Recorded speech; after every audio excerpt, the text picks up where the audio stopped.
जो विश्व मानवता के इतिहास का सबसे काले अध्यायों में से एक है। जब करोड़ों हिंदुओं को अपने ही मातृभूमि से, अपनी ही जन्मभूमि से विस्थापित होना पड़ा था और लाखों की संख्या में हिंदू, सिख, बौद्ध, जैनी इनका कत्लेआम हुआ।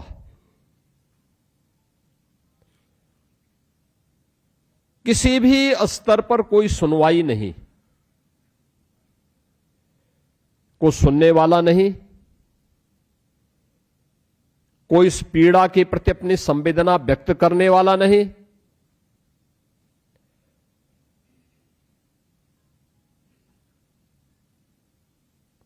सुनने और संवेदना की बात तो दूर, अपनी स्वयं की सत्ता प्राप्त होने की लिप्सा इस हद तक कि एक सनातन राष्ट्र को विभाजन की ओर धकेल करके उसके टुकड़े कर दिए गए।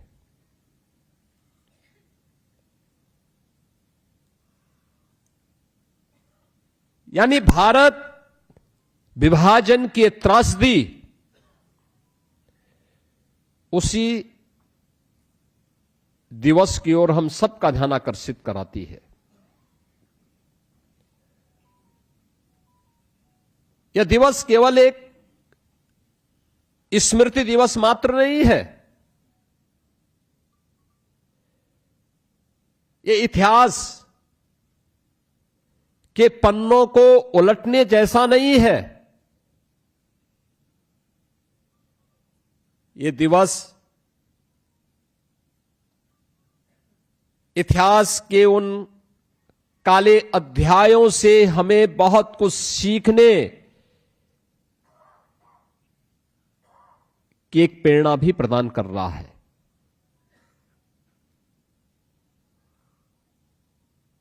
क्योंकि यह केवल उसका स्मरण भर मात्र करने भर से इसकी समस्या का समाधान नहीं होने वाला है।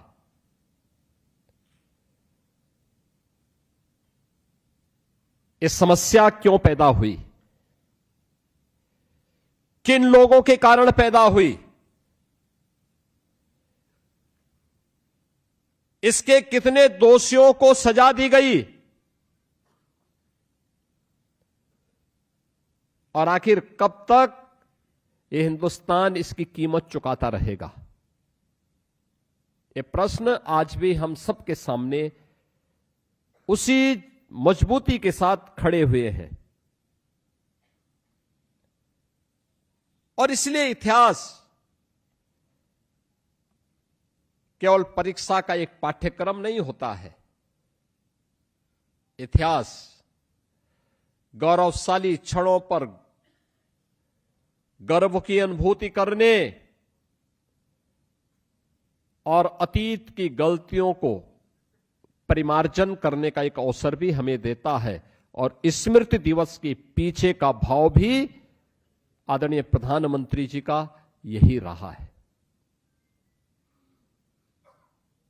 देश तो 1947 में आजाद हो गया।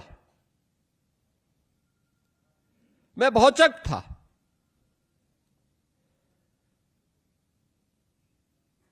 कि 1947 में देश आजाद हो गया।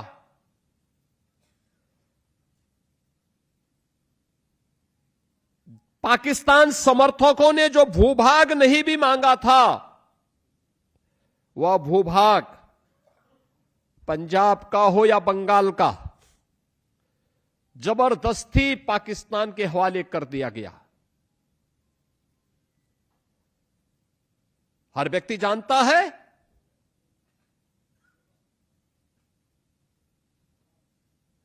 सिंध हिंदू बाहुल्य था, सिंधी बाहुल्य था, जबरदस्ती वह भी पाकिस्तान के हवाले कर दिया गया। पंजाबी बाहुल्य था, जबरदस्ती उनके हवाले कर दिया गया। बंगाल बंगाली बाहुल्य था। आज भी आप जाएंगे बांग्लादेश बॉर्डर पर जाकर के देखिए उस त्रासदी को, सारे हिंदू गांव, लेकिन जबरदस्ती बांग्लादेश को दे दिए गए। इस शर्मनाक कृत्य किसी और ने नहीं किया। यह शर्मनाक कृत्य क्या था? सत्ता के प्रति अति आतुर उस कांग्रेस ने, जिस पर इस देश ने आंखें बंद करके विश्वास किया था। उसने उस विश्वास की कीमत विश्वासघात के रूप में, इस रूप में हमें दी। आपने अभी ये चित्र देखा होगा यहां पे, जो वीडियो आपके सामने चला है, और मैं आप सबसे अपील करूंगा कि एक बार जब आप जाएं तो थोड़ा बाहर जो प्रदर्शनी लगी हुई है उस प्रदर्शनी का अवलोकन करते हुए भी जाएं। उस प्रदर्शनी के चित्रों को देखें, अपनी वर्तमान पीढ़ी को भी अवगत कराएं। और केवल यहीं पे नहीं, पूरे प्रदेश भर के सभी नागरिकों से मैं कहूंगा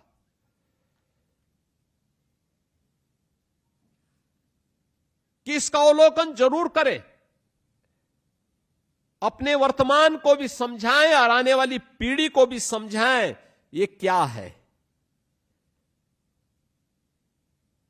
ये दृश्य क्या है, ये दृश्य क्या इंगित करता है। और याद रखना, जो लोग 1947 में मौन थे, जिनके स्वर उस समय भी नहीं फूट रहे थे, उनकी नजरें तब भी सत्ता में थी, सत्ता पर थी। एन केन प्रकारेण सत्ता मिले, देश की कीमत पर सत्ता मिले, उन लोगों के कृत्य आज भी वही है। आपने पिछले कुछ दिनों पूर्व बांग्लादेश के अंदर हिंदुओं पर हुए कत्लेआम की घटना को देखा होगा। तब भी ये दल मौन थे, क्योंकि बांग्लादेश की घटना पर अगर ये कोई प्रतिक्रिया व्यक्त करते तो उनको लगता था कि उनका वोट बैंक कहीं यहां खिसक न जाए। उनके लिए उन दलित हिंदुओं के कत्लेआम मायने नहीं रखता है, उनके लिए अपना वोट बैंक मायने रखता है। ये कोई दल बोला नहीं था, ये लोग तब भी मौन थे, ये आगे भी मौन रहने वाले हैं, क्योंकि ये अपने निहित स्वार्थ के लिए सत्ता को अपना केंद्र बना करके, उसको अपनी पर्सनल प्रॉपर्टी बना करके, उस पूरी सत्ता को अपनी पारिवारिक विरासत का हिस्सा बना करके देश के साथ यही धोखा करने वाले हैं। इन्होंने यही किया था और यही करने की मंशा के साथ ये लोग अव्यवस्था और अराजकता फैलाते हैं। हमें आश्चर्य होता है, यह देश गुलाम क्यों हुआ? गुलामी का कारण क्या था? ऐसा नहीं कि हमारे पास बल की, बुद्धि की या वैभव की कमी रही हो, किसी भी चीज की कमी नहीं थी। हमसे बलशाली दुनिया में कोई नहीं था, हमसे वैभवशाली भी कोई नहीं था।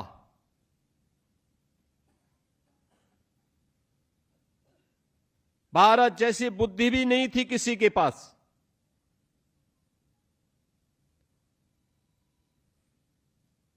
आज से 400 वर्ष पहले 16वीं 17वीं शताब्दी में अगर भारत की अर्थव्यवस्था की तुलना कोई करे तो दुनिया की अर्थव्यवस्था में भारत का हिस्सा 24% था। 24 से 25% भारत का, अकेले भारत का हिस्सा था। इसका मतलब भारत वैभवशाली था, धन धान्य से परिपूर्ण था। हमारे पास धन धान्य था, इसीलिए विदेशी आक्रांता हमला कर रहे थे, हमला करने के लिए आतुर थे। तो जब हमारे पास न बल की कमी थी, न बुद्धि की कमी थी, न वैभव की कमी थी, फिर कमी क्या थी? 2 कारणों से यह देश गुलाम हुआ था। एक, आपसी अंतर विरोधों के कारण। आपसी अंतर विरोध, जाति, क्षेत्र, भाषा, इन वादों में विभाजन, यही हमारा अंतर विरोध एक था। अंतर विरोध जब है तो अंतर विरोध के साथ दूसरी चीज सरलता के साथ समाहित हो जाती है, और वह है षड्यंत्र। षड्यंत्रकारी फिर भारत के अंदर षड्यंत्र करने में सफल हुए। परिणाम क्या था? परिणाम गुलामी, गुलामी के रूप में। सामूहिक रूप से हम लड़ नहीं पाए, क्योंकि यह लगता था कि हमला उस पर हो रहा है, मैं क्यों बोलूं। हमला आज फलानी जाति पे हो रहा है, मैं क्यों बोलूं। हमला फलाने क्षेत्र पे हो रहा है, मैं क्यों बोलूं, हम क्यों लड़े।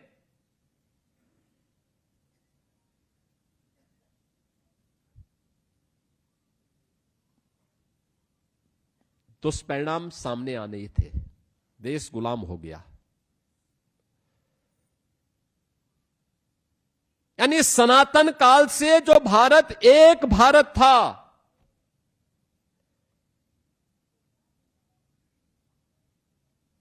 अब भारत टुकड़ों में बढ़ गया। उस भारत के टुकड़े कर दिए गए। 1947 आते आते जिस देश की आजादी के लिए महात्मा गांधी जी ने, लौह पुरुष सरदार वल्लभ भाई पटेल ने, नेताजी सुभाष चंद्र बोस ने, राजगुरु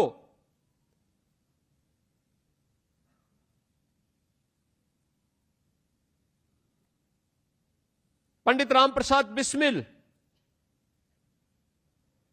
ठाकुर रोशन सिंह, चंद्रशेखर आजाद, झांसी की रानी लक्ष्मीबाई, त्यात्या टोपे, वीर सावरकर जैसे महापुरुषों ने लड़ाई लड़ी थी। जिस देश में कभी यह मंत्र गूंजा था कि स्वराज मेरा जन्म सिद्ध अधिकार है, हम लेकर के रहेंगे, उस देश की क्या कीमत उसकी हमें चुकानी पड़ी। कौन इसके लिए दोषी था? और कभी उन दोषियों को कटघरे में खड़ा करने के लिए हमने कोई प्रयास प्रारंभ किया, और कभी हमने उनकी वर्तमान पीढ़ी से प्रश्न पूछने का प्रयास किया? वे तो अपने स्वार्थ के लिए जब उनके मन में आया तब देश को क्षेत्र के आधार पर लड़ाते रहे, कभी उत्तर कभी दक्षिण के रूप में, कभी पूरब और कभी पश्चिम के रूप में, कभी हिंदू और सिख के रूप में। उनकी राजनीतिक रोटी सेकी जाती रही, लेकिन कमजोर भारत हुआ। विभाजन की कीमत भारत को चुकानी पड़ी, निर्दोष नागरिकों को चुकानी पड़ी। वह कीमत आज तक भारत चुका रहा है, लगातार चुका रहा है। ये वही कीमत है जो कभी आतंकवाद के रूप में, कभी नक्सलवाद के रूप में, कभी माओवाद के रूप में, कभी उग्रवाद के रूप में लगातार भारतीयों को डस रहा है। लेकिन ये 1947 के पहले के उस षड्यंत्र पर हम सब की चुप्पी की ओर भी हम सबका ध्यान आकर्षित करता है। और ये लोग आज भी अपने साफ गोही का प्रमाण लेकर के समाज के सामने ऐसे घूमते हैं जैसे कि भारत इन्होंने बनाया है, जैसे कि भारत अगर ये नहीं होते तो भारत नहीं बनता। बड़ी अजीब सी स्थिति है। जिन क्रांतिकारियों ने अपना सर्वस्व न्यौछावर किया देश की आजादी के लिए, उनको भुला दिया गया। जिन लोगों ने अपने स्वार्थ की सत्ता के लिए देश का विभाजन कराया, वे सर्वे सर्वा हो गए। देश की हर संस्था के नाम उस परिवार के, उस खानदान के नाम, देश की हर संस्था का नाम उस खानदान के नाम हो गया। और हम सब मौन रह करके सब दृश्य देखते रहे। आज भी ये क्या कर रहे हैं? आज भी इनकी हरकतें क्या है? मैं भौचक था जब सिटीजनशिप अमेंडमेंट एक्ट प्रधानमंत्री मोदी जी लेके आए। एक्ट का विरोध कोई औचित्य नहीं था, लेकिन एक्ट का प्रावधान था कि अफगानिस्तान में, पाकिस्तान में, बांग्लादेश में, यानी ये तीनों भाग वह हैं जो अखंड भारत के हिस्से हुआ करते थे। आज से नहीं, हजारों वर्षों की विरासत एक साथ जुड़ी हुई है।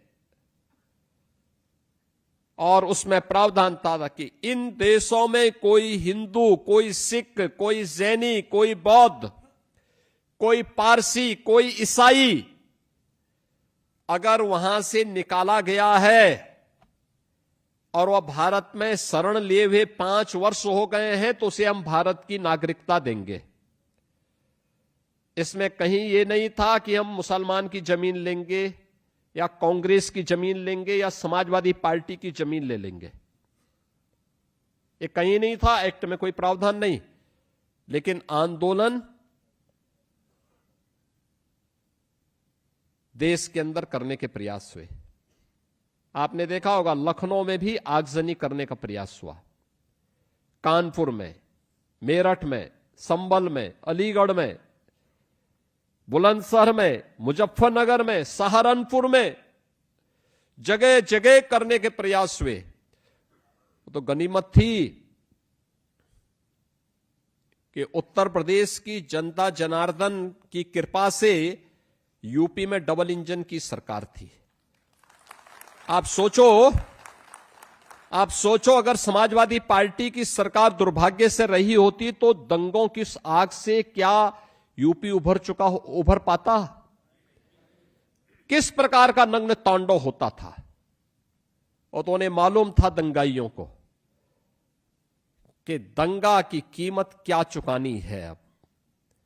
तो इसलिए वे अपनी मनमर्जी से कर नहीं पाए, लेकिन उनके दुस्साहस से बताते थे। और मैं ये नहीं समझ पा रहा था कि ये विरोध क्यों कर रहे हैं। हम पूछते थे विरोध का कारण क्या है। अगर कोई विस्थापित हिंदू को, विस्थापित सिख को, विस्थापित बौद्ध को, विस्थापित जैन को, विस्थापित पारसी को भारत सरकार अपनी लैंड दे करके उसको बसाना चाहती और नागरिकता देना चाहती, तो आपको परेशानी क्या हो रही है? लेकिन विरोध किया गया, और उस विरोध को कौन मजबूती से पीछे से पुशअप कर रहा था? कांग्रेस, समाजवादी पार्टी। इनका वो चेहरा भी तो आपने देखा होगा। यानी ये वास्तविक दोषी हैं 1947 के विभाजन के भी और 1947 के कत्लेआम के भी। अगर उस समय मोदी जैसा प्रधानमंत्री होता तो भारत का कोई बाल बांका नहीं कर पाता। लौह पुरुष सरदार वल्लभ भाई पटेल जैसा प्रधानमंत्री होता तो भारत की एकता को कोई खंडित नहीं कर पाता। लेकिन इन कांग्रेसियों की बुजदली का दुष्परिणाम क्या था कि देश को इसकी कीमत चुकानी पड़ी। और सीए के दौरान भी इनका एक चरित्र आप सबने देखा होगा। आज का यह दृश्य अत्यंत महत्वपूर्ण इसलिए हमारे लिए है, जो बाहर प्रदर्शनी लगी उस प्रदर्शनी को आपके पास भी स्मार्टफोन होगा। इस स्मार्टफोन से उसके विजुअल्स लीजिए, अपने वर्तमान को दिखाइए। वर्तमान युवा पीढ़ी को दिखाइए। सोशल मीडिया प्लेटफॉर्म पर आप भी अपने कमेंट लिखिए इस पे, और आप भी इस बात उन गलतियों को दोहराइए मत जो गलती कभी हम लोगों ने आपस में बांटकर की थी। हमारी व्यक्तिगत पहचान, हमारे नातेदारी, रिश्तेदारी,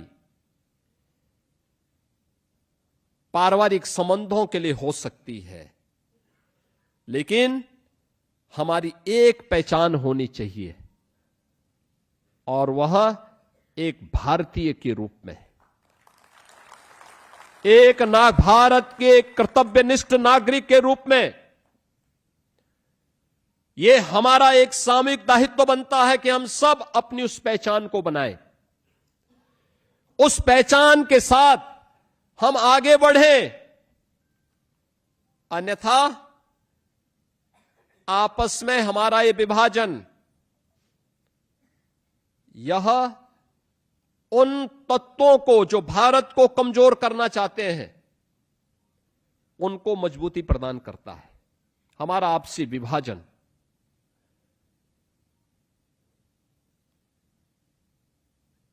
की जो भीषण त्रासदी हुई, इस त्रासदी में लाखों हिंदू, सिख, बौद्ध, जैनी, ये सभी लोग जो भारत के मूल नागरिक थे, इन लोगों को अपने घरों से बेघर होना पड़ा। लाखों का कत्लेआम हुआ। अकेले पंजाब के अंदर ही, अकेले पाकिस्तान के अंदर ही 10 लाख से अधिक लोग काटे गए थे। ट्रेन में जो विभत्स हत्याकांड हो रहे थे, ट्रेन की बोगी लाशों से पटी हुई होती थी। रेल की पटरियों में चारों ओर लाश बिछी होती थी। आप देखो टूटी हुई बैलगाड़ी में कैसे लद करके उस समय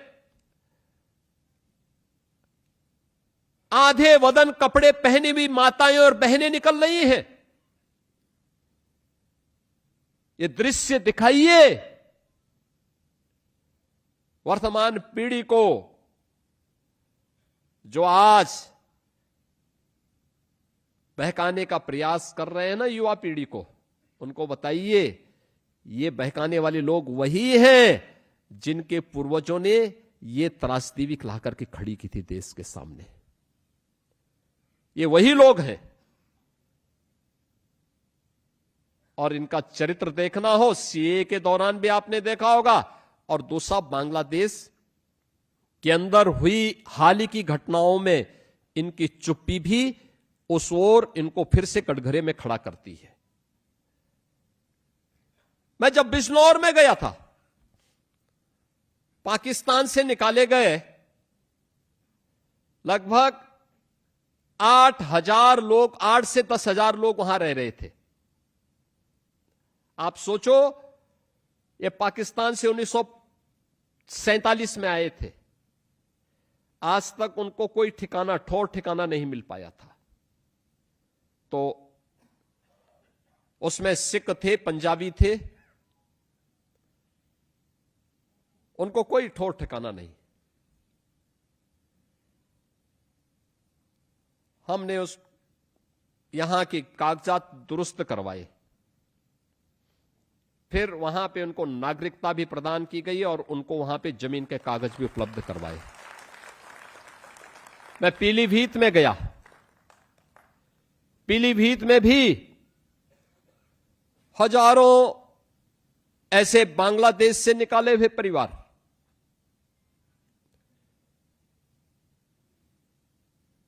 उनके कागजात हमने दुरुस्त करवाए, फिर उनको जमीन के कागज भी उपलब्ध करवाए और उनको नागरिकता भी प्रदान करवाई। लखीमपुर खीरी लगभग, अगर हम उसकी पूरी संख्या परिवार आज के सदस्य के हिसाब से देखें तो ये संख्या लगभग होगी लगभग 16,000 के आसपास। 16,000 के आसपास ये भी बांग्लादेश से निकाले गए सभी पीड़ित हिंदू थे, हिंदू बौद्ध ये लोग थे। इन लोगों को फिर वहां पे हम लोगों ने वहां पे भी उनको नागरिकता प्रदान की। रामपुर के अंदर पाकिस्तान से निकाले हुए सिख हैं, उन लोगों के कागजात दुरुस्त कराए जा रहे हैं, उनको भी नागरिकता प्रदान करने की कार्रवाई चल रही है। आखिर ये 50,000 की आबादी आजादी के 80 वर्ष के बाद भी नागरिकता के लिए तरस रही थी। पहले तो देश का विभाजन नहीं होना था, और अगर विभाजन की त्रासदी उस समय आई थी, कांग्रेस का दायित्व बनता था कि सबसे पहले इनको नागरिकता प्रदान करके जमीन के पट्टे उपलब्ध करवाते। जितनी उनकी प्रॉपर्टी वहां नष्ट की गई थी या जब्त की गई थी उतनी यहां उपलब्ध करवाते।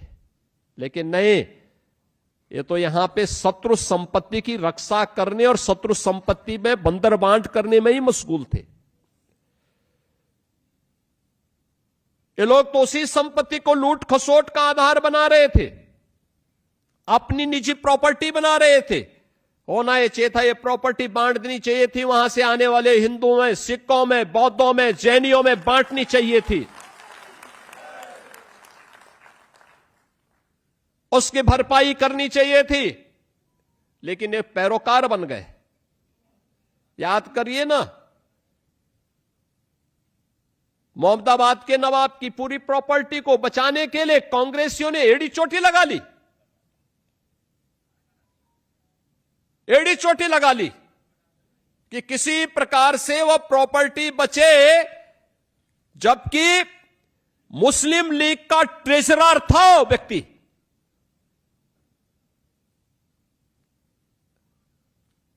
देश की आजादी के खिलाफ और भारत के विभाजन के लिए जिम्मेदार व्यक्ति के नाम पर विश्वविद्यालय बनाने वाले व्यक्ति को समाजवादी पार्टी आज पैरोकार बनती है कि हम आएंगे तो उसको गृह मंत्री बनाएंगे। यानी ये तो जानते हैं कि उसको नहीं आना है, लेकिन इनका शर्मनाक, इनके सोच को देखो। यानी ये फिर दंगा करवाना चाहते हैं। बेटी के लिए इनका किस प्रकार का व्यवहार रहता है, कैसे मुजफ्फरनगर और सहारनपुर के दंगाइयों को लाकर के तत्कालीन सीएम के आवास में लाकर के उन्हें सम्मानित किया जाता है, और ऐसे व्यक्ति के समर्थन में लोग इस प्रकार की दलीलें देते हैं। बहनों और भाइयों, ये सभी घटनाएं केवल हंसने के लिए नहीं, मनोरंजन के लिए नहीं, हम सब के लिए एक सबक भी होती हैं। वर्तमान पीढ़ी को और आने वाले भविष्य को समझाने का भी एक माध्यम होती है। सही तरीके से उन तक ये बात पहुंचाने का तरीका भी हमें भी अपनाना पड़ेगा। अगर हमारा दुश्मन और हमारा देश का विरोधी उस प्लेटफॉर्म का दुरुपयोग करके भारत के खिलाफ अव्यवस्था और अराजकता पैदा करने का प्रयास कर रहा है, तो क्या हमारी कोई जिम्मेदारी नहीं बनती है? एक नागरिक के रूप में हम भी अपने दायित्वों का निर्वहन कर सके। आज अगर हम सुरक्षित हैं, आज देश अगर सुरक्षित है और एक भारत श्रेष्ठ भारत के भाव के साथ आगे बढ़ रहा है, दुनिया की सबसे तेज गति से बढ़ने वाली अर्थव्यवस्था के रूप में आगे बढ़ रहा है, तो क्या हमारा दायित्व तो नहीं बनता है कि हम वर्तमान की इन चुनौतियों के सामने, जो हमारे इस विकास की यात्रा में और ये जो श्रेष्ठ होने के भाव के मार्ग में अवरोधक हैं, इनको अवरोधक को हटाने के लिए हम भी अपने तरीके से अपना योगदान दें। ये केवल सरकार के भरोसे ही होगा। एक नागरिक के रूप में हमारा कर्तव्य क्या बनता है, और उस नागरिक के रूप में अपने कर्तव्यों का निर्वहन करते हुए हम सभी को अपने दायित्वों के निर्वहन के लिए सदैव सजग होना होगा।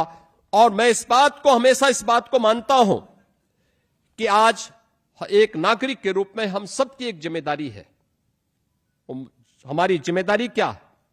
एक मजबूत भारत, एक सुरक्षित भारत, एक समरस भारत, एक आत्मनिर्भर भारत और एक विकसित भारत। याद रखना, मजबूत भारत से प्रारंभ होता है। मजबूत तब होगा जब हम सब एक पहचान के साथ आगे बढ़ेंगे।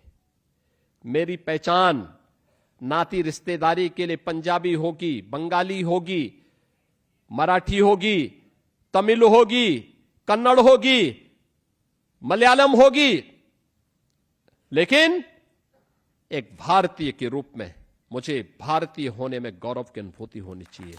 ये मेरी पहचान होनी चाहिए, और मेरी पहचान होगी मजबूत भारत, सुरक्षित भारत। अगर कोई मेरी देश की सुरक्षा में सेंध लगाने का दुस्साहस करेगा, और कोई भी है, तो इससे पहले कि हमारा सुरक्षा का जवान उससे निपटे, हमें स्वयं उससे निपटने की तैयारी करनी चाहिए।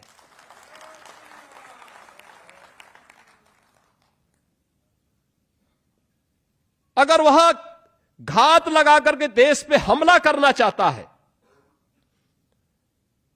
तो हम भी उसका मुकाबला करने की तैयारी करें। हमारा दायित्व बनता है, जिसके लिए प्रधानमंत्री मोदी जी ने कहा था, सेना के जवानों का, वर्दीधारी जवानों का सम्मान करना। हम तब चैन की नींद सोते हैं जब सेना का जवान सीमाओं की रक्षा करता है।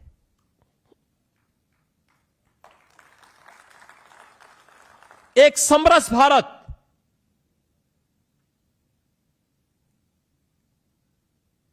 यानी जो अंतर विरोध चौड़े किए गए, जाति के नाम पे, क्षेत्र के नाम पे, भाषा के नाम पे, उसको दूर करने का प्रयास करना। छुआछूत और अस्पृश्यता के नाम पर जो आज भेदभाव हो रहे हैं, मैं तो सिख बंधुओं से भी कहता हूं, बार बार कहता हूं कि गुरु गोविंद सिंह जी महाराज ने खालसा पंथ की स्थापना के समय छुआछूत और अस्पृश्यता के खिलाफ शंखनाद किया था। आज जब लखीमपुर खीरी, पीलीभीत या अन्य जगहों पर हम देख रहे हैं, पंजाब के अंदर देख रहे हैं, व्यापक धर्मांतरण हो रहा है, हम मौन हैं।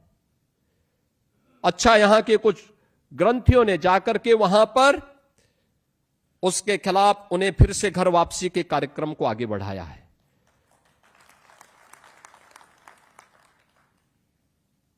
हमें उस विकृति को दूर करना होगा जो हमें कमजोर कर रहा है। इसका उदाहरण मध्यकाल में संत रामानंद जी ने दिया था। जाति पाति पूछे नहीं कोई, हरि को भजे सो हरि का होई। उसका मंत्र ही यही है। कोई जाति पाति नहीं। जो भारत माता के प्रति समर्पित है वो हमारा है, जो भारत माता के प्रति समर्पित नहीं है हमारा कोई रिश्ता उससे नहीं है। एक समरस भारत के निर्माण के लिए आत्मनिर्भर भारत, इन तीनों को समाहित करने के बाद अपने कारीगरों के लिए, अपने किसानों के लिए, अपने युवाओं के लिए, आधी आबादी महिलाओं के लिए, उनके प्रोत्साहन के लिए क्या कुछ हो सकता है, इसके बारे में अपने अनुसार प्रयास करना। सरकार अपने स्तर पर प्रयास कर रही है, सरकार अपने स्तर पर नई योजनाएं बना रही है, उसके लिए निरंतर अपने एक अभियान को आगे बढ़ाना। यह एक नया यह अभियान आत्मनिर्भरता के लक्ष्य को, आत्मनिर्भर होए बगैर कोई समाज स्वावलंबी नहीं हो सकता, और कोई स्वावलंबी समाज अपनी स्वाधीनता, अगर कोई समाज स्वावलंबी नहीं है तो अपनी स्वाधीनता को बहुत अधिक दिनों तक सुरक्षित भी नहीं रख सकता। और इसके लिए स्वावलंबन का मार्ग प्रशस्त करने के लिए आत्मनिर्भर होना, हर एक समाज को आत्मनिर्भर बनाने के दिशा में कदम उठाना। और जब आत्मनिर्भर होगा तो जो प्रधानमंत्री जी का विजन है, यह देश जब अपनी आजादी के शताब्दी महोत्सव को मनाएगा, यानी आने वाले 21 वर्ष में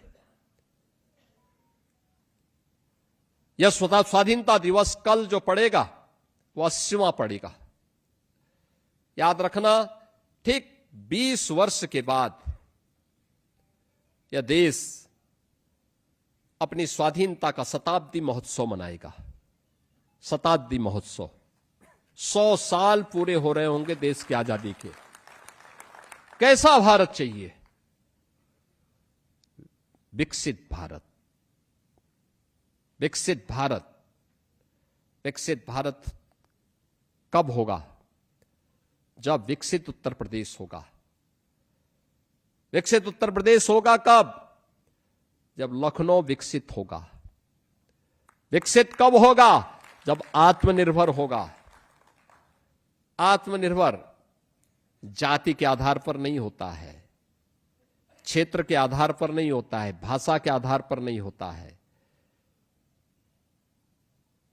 हर गरीब गरीबी से उभर करके, मध्यम वर्गीय श्रेणी से उभर करके एक सामान्य नागरिक के रूप में अपना जीवन व्यतीत कर रहा हो। हर कारीगर उद्यमी बनने की ओर लालायित हो। हर अन्नदाता किसान स्वयं आत्मनिर्भरता के लक्ष्य को प्राप्त करते हुए देश को स्वावलंबन का मंत्र सिखा रहा होगा।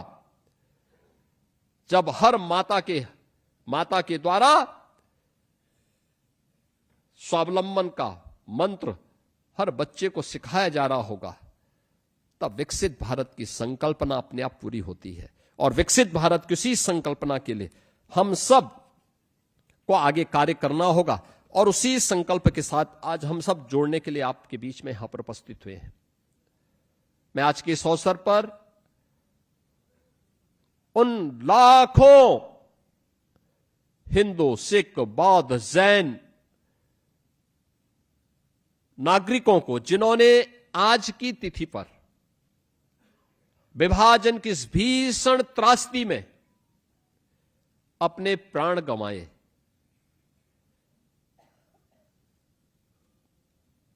उन सबको मैं विनम्र श्रद्धांजलि अर्पित करता हूं। भारत की स्वाधीनता के लड़े हुए सभी क्रांतिकारियों, बलिदानियों को मैं उनकी स्मृति को नमन करता हूं। और आप सबसे मैं अपील करूंगा कि हमारी शक्ति भारत की एकता, भारत की एकता ही हमारी शक्ति है। भारत की अखंडता हमारी जिम्मेदारी है। विकसित भारत हमारा संकल्प होना चाहिए, यानी जीवन का संकल्प। आप देखते होंगे हम लोग जब पूजा पाठ करते हैं तो पहले संकल्प हमारा पुरोहित हमसे करवाता है।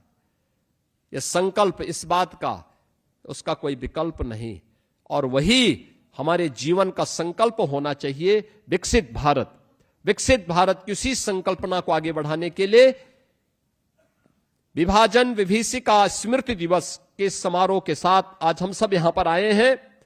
मैं एक बार फिर से उन सभी परिवारजनों के प्रति जिन्होंने अपने परिवार के सदस्यों को इस भीषण त्रासदी और के शिकार हुए, नृशंस त्रासदी के शिकार हुए अपने परिवार के सदस्यों को खोया था, अपने पूर्वजों को खोया था, उनके प्रति मेरी संवेदना है। हम सब एक भारत श्रेष्ठ भारत के रूप में आत्मनिर्भर और विकसित भारत की संकल्पना को आगे बढ़ा सकें, इस विश्वास के साथ आप सभी के प्रति मैं अपनी शुभकामनाएं देता हूं। और आपको कल भारत की स्वाधीनता दिवस है, 80वां स्वाधीनता दिवस, 80वें स्वाधीनता दिवस की हृदय से बधाई और मंगल में शुभकामनाएं देते हुए वाणी को विराम देता हूं। धन्यवाद। जय हिंद।